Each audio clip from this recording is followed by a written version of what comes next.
अगली खबर भागलपुर से। भागलपुर में एक पेट्रोल पंप पर जमकर मारपीट हुई। बताया जा रहा कि पेट्रोल लेने के दौरान ग्राहक और कर्मचारी में बहस हुई, जिसके बाद मारपीट शुरू हो गई और इसी दौरान एक महिला भी पेट्रोल पंप के कर्मचारियों से भिड़ गई। बाद में स्थानीय लोगों ने मामले को शांत कराया।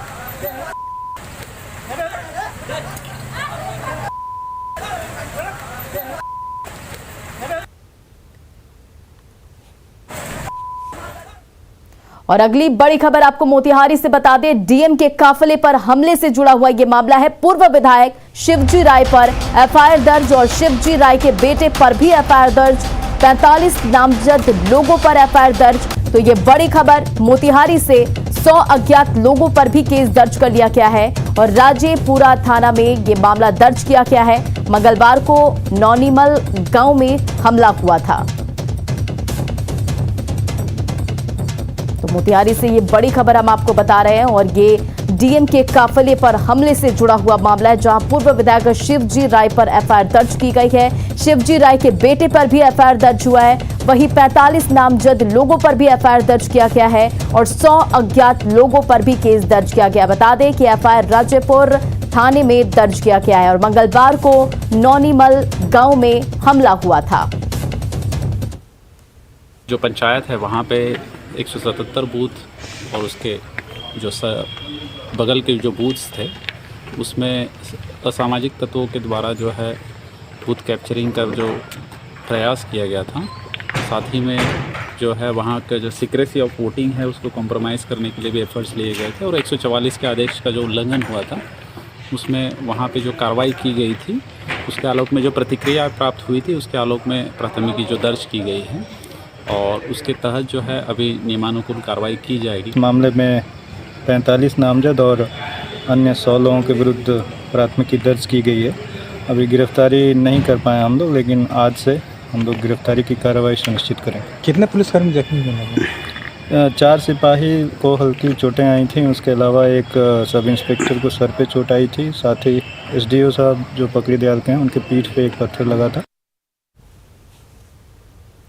बिहार में शराबबंदी कानून को लेकर मुख्यमंत्री नीतीश कुमार ने कल 7 घंटे तक मैराथन समीक्षा बैठक की और अपने कड़े तेवर से नीतीश ने सभी मंत्रियों को लेकर अधिकारी और जिलों के डीएम एसपी तक को सख्त निर्देश जारी कर दिया। चौकीदार से लेकर मंत्री तक को यह कहा गया कि जरा सी भी लापरवाही बरतने पर सीधे पद से छुट्टी कर दिया जाएगा। थानेदारों को बड़ी जिम्मेदारी दी गई और क्या क्या निर्देश जारी किए गए, देखिए इस खास रिपोर्ट में।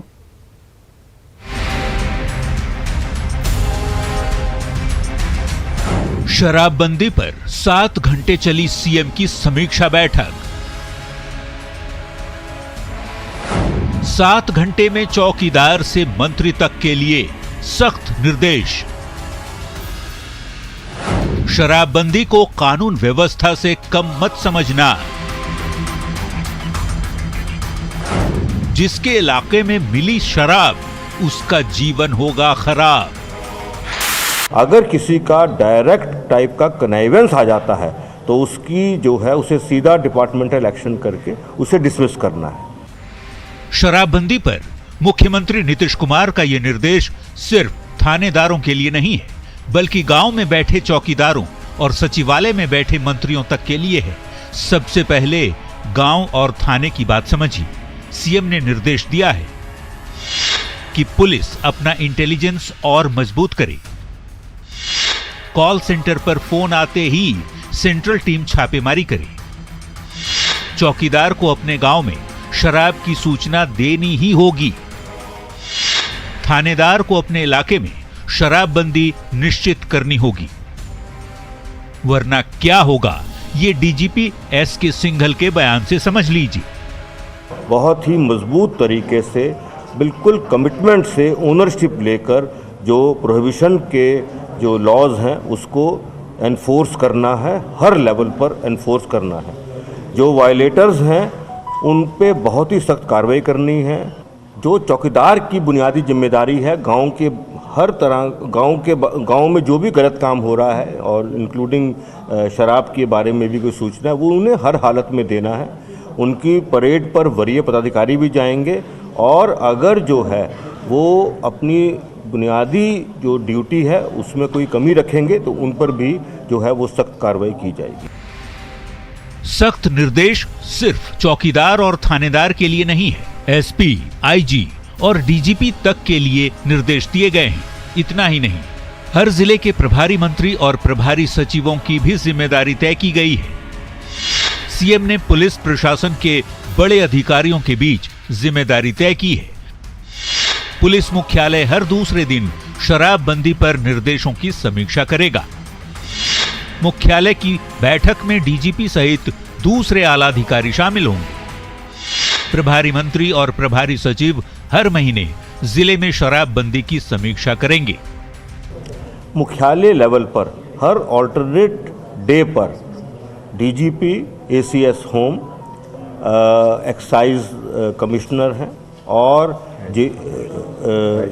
आईजी प्रोहिबिशन है, उनके स्टाफ हैं, उनको रिव्यू करते रहना है। सारे प्रभारी मंत्रियों को निर्देश दिया गया है कि वो मैसेज स्प्रेड करें।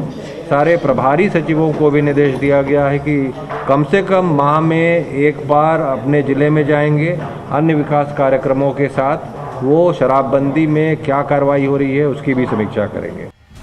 सीएम ने दूसरे राज्यों से शराब की तस्करी और शहरों में होम डिलीवरी पर हैरानी और नाराजगी जताते हुए इसे किसी कीमत पर रोकने का सख्त निर्देश दिया है। बॉर्डर इलाकों से शराब की बरामदगी पर बॉर्डर ब्लॉक करने का निर्देश है। शराब की होम डिलीवरी करने वालों पर कड़ी कार्रवाई का भी निर्देश है। शहरों में होम डिलीवरी या शहर में अगर शराब का ज़्यादा स्प्रेड कर रहा है तो आइडेंटिफाई करना है कि किस घर में शराब है, कहां पर यूज़ हो रहा है और उसके अनुसार अभियान चला के रेड करना है और कार्रवाई करना है। पश्चिम बंगाल से जो शराब आ रहे हैं उनको कैसे रोका जाए उस पर कार्रवाई करना है। सीएम के इन सख्त निर्देशों से ये साफ है कि वो राज्य में शराबबंदी के फैसले पर अडिग हैं और इस फैसले को लागू कराने वाले अगर अब भी इस बात को ना समझे तो उन्हें इसका परिणाम झेलना ही पड़ेगा। न्यूज़ 18 के लिए पटना से शैलेंद्र और आनंद अमृतराज की रिपोर्ट। खबरों का सिलसिला जारी है, लेकिन यहां रुकेंगे एक छोटे से ब्रेक के लिए।